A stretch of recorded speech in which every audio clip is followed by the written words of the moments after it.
नमस्कार, मैं सुजला ग्रहरी। आप देख रहे हैं एसएनएस टीवी। जनपद रामपुर के थानागंज क्षेत्र के चौकी पखवाड़ा के चौकी प्रभारी सुधीर कुमार को एंटी करप्शन टीम ने 10,000 की रिश्वत लेते रंगे हाथ पकड़ लिया, जिसको लेकर चौकी प्रभारी सुधीर कुमार के बेटे एवं पत्नी ने एंटी करप्शन टीम पर आरोप लगाते हुए कहा कि जिस टाइम एंटी करप्शन ने उनके पति को 10,000 की रिश्वत लेते हुए पकड़ा था, उस टाइम पे वे वहां मौजूद थी। जनपद रामपुर के थानागंज क्षेत्र के चौकी पखवाड़ा के चौकी प्रभारी सुधीर कुमार को एंटी करप्शन टीम ने 10,000 की रिश्वत लेते रंगे हाथ पकड़ लिया, जिसको लेकर चौकी प्रभारी सुधीर कुमार के बेटे एवं पत्नी ने एंटी करप्शन टीम पर आरोप लगाते हुए कहा कि जिस टाइम एंटी करप्शन ने उनके पति को 10,000 की रिश्वत लेते पकड़ा था, उस टाइम वे वहां मौजूद थी। उनका कहना है कि एंटी करप्शन टीम ने मेरे पति को बेबुनियाद फंसाया है और उनके बेटे ने कहा कि कुछ लोगों के द्वारा मेरे पापा को परेशान किया जा रहा था और उन पर दबाव बनाया जा रहा था। जी बताइए, क्या नाम है? बालिश मलिक। कहाँ की रहने वाली है? रहने वाली मुजफ्फरनगर की हूँ, रहती हूँ मुरादाबाद। जैसा कि आपके पति पर आरोप है कि 10,000 की रिश्वत लिए और एंटी करप्शन ने रंगे हाथों पकड़ा है, क्या कहना चाहते हैं? उस टाइम में अपने पति के साथ ही थी।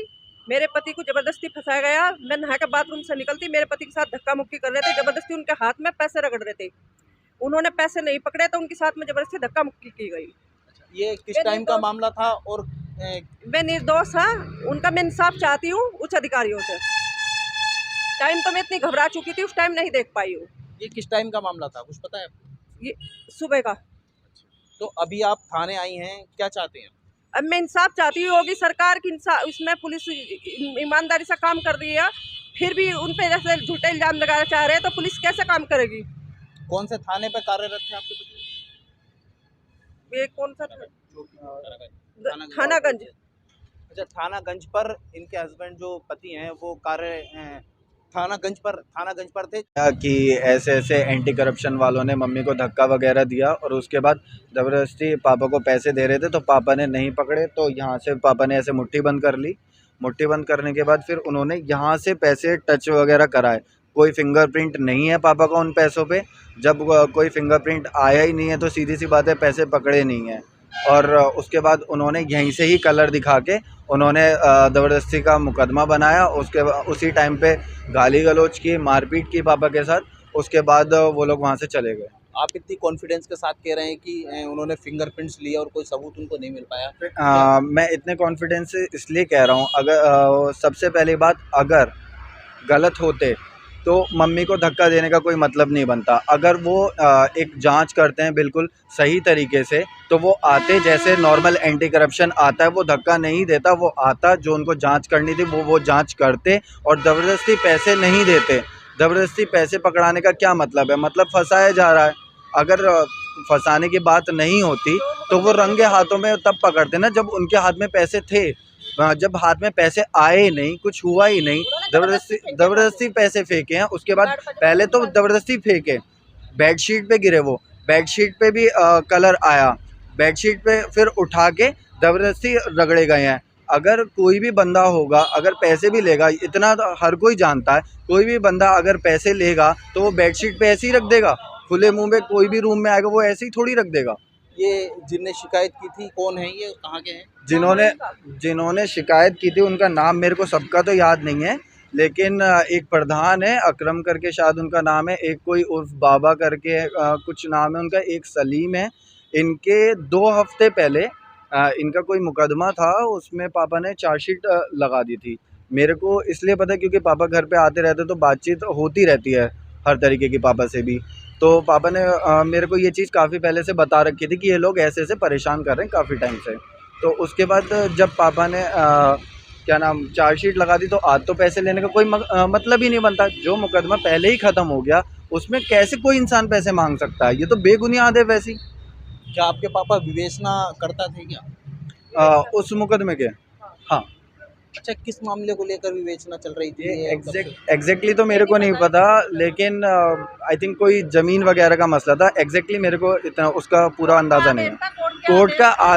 लेकिन इतना पता है, हाँ, जो पापा ने चार्जशीट लगाई थी वो पापा के पास कोर्ट का आदेश था। कोर्ट के आदेश के हिसाब से ही उन्होंने चार्जशीट लगाई थी, उसमें कोई अपनी तरफ से ऐसा कुछ नहीं जोड़ा। फिलहाल अभी वकील साहब भी मेरे साथ हैं, जो वकील आरिफ हैं वो मेरे साथ हैं। जी वकील साहब, क्या इसमें सच्चाई ऐसा है, एक क्राइम नंबर था। अभी पीछे न्यायालय के आदेश से मुकदमा लिखा गया, जिसमें अकरम, बाबूर सलीम, इकरार और इमरान बाबा नाम है उसका शायद, और एक ज़मीर, इन लोगों के खिलाफ 420 67 68 71 में जो सुधीर मलिक हैं, सब इंस्पेक्टर थे थानागंज में, उनके द्वारा आरोप पत्र दाखिल किया गया। इन अभियुक्त गण द्वारा एक बेवा महिला थी, विधवा, उसकी ज़मीन को सरकारी अभिलेखों में उसका फर्जी निकाहनामा बना करके ये लोग हड़पना चाहते थे, जिस संबंध में ये मुकदमा लिखा गया। ये प्रकाश में आए थे क्योंकि मुकदमा इन्होंने किसी के अन्य अभियुक्तों के खिलाफ लिखाया था। मैं विवेचना सुधीर मलिक द्वारा गहनता से की गई, जिसमें ये लोग सामने आए कि इनके द्वारा कूट रचित दस्तावेज कर उसकी ज़मीन को हड़प लेने के संबंधी जो है मामला सामने आया, और उसी मामले में ये इन लोगों के खिलाफ आरोप पत्र सुधीर मलिक ने दाखिल किया। इससे ये रंजिश रखने लगे। रंजिश रखने के बाद इन्होंने एक आज करीब वाक़या है 1 बजे के समथिंग का, कि इन्होंने एक राय मशवरा हो करके जो एंटी करप्शन का कोई इंस्पेक्टर है, उससे इनके बेहद पुराने मामले हैं, क्योंकि वो पिछले बरेली में भी ज़िले में भी रहे, यहाँ भी रहे रामपुर में। तो इन्होंने उसको साँठ-गाँठ कर जो है लेके आए। सुधीर मलिक अपनी चौकी पर कार्यरत थे। आते ही इन्होंने क्या किया कि उसको एक पैकेट फेंका। पैकेट फेंकने के बाद जबरन उनके हाथ में पैसे देने लगे। उन्होंने नहीं लिए तो वहाँ इन एंटी करप्शन टीम के अन्य सहयोगी लोगों ने उनके साथ मारपीट कर चालू कर दिया, और जो अकरम एंड गैंग था, 4-5 लोग थे ये, इनके द्वारा भी मारपीट की गई और जबरन गाड़ी में भर लिया गया। वहाँ के आसपास के लोगों द्वारा ये बताया गया कि साहब इलीगल, पता नहीं कि ये कहाँ की पुलिस है, कौन है, क्योंकि वहाँ के आसपास की जो लोग थे वो समझ नहीं पाए कि ये पुलिस है या बदमाश है। तो ज़्यादातर लोगों का कहना तो यही था ये अज्ञात लोग हैं, पता ना दरोगा जी के साथ कौन सी पुरानी रंजिश निकाल रहे हैं, और जबरन उसको भर गए। जब गाड़ी पुलिस की देखी तो लोगों को उस पर लिखा हुआ था कुछ सरकार से संबंधित, तब लोगों को एहसास हुआ कि हो सकता है कोई वैसी टीम हो।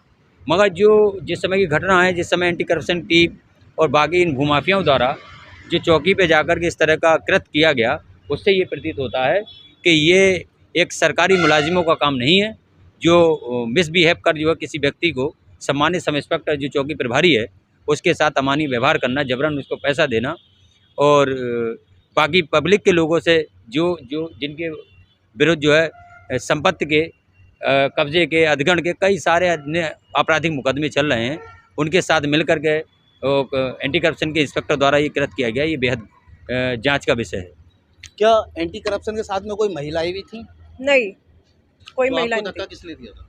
जो मिस अंदर थे कमरे में आए एकदम, चलिए, महिला फिलहाल कोई नहीं थी। पूरा मामला इनकी वाइफ और इनके बेटे ने बता दिया है, और कहीं ना कहीं लगता है कि ये भी बेगुनाह हैं और इनको फंसाने की साजिश रची जा रही है। रामपुर खबर नेशन के साथ विवेक कश्यप।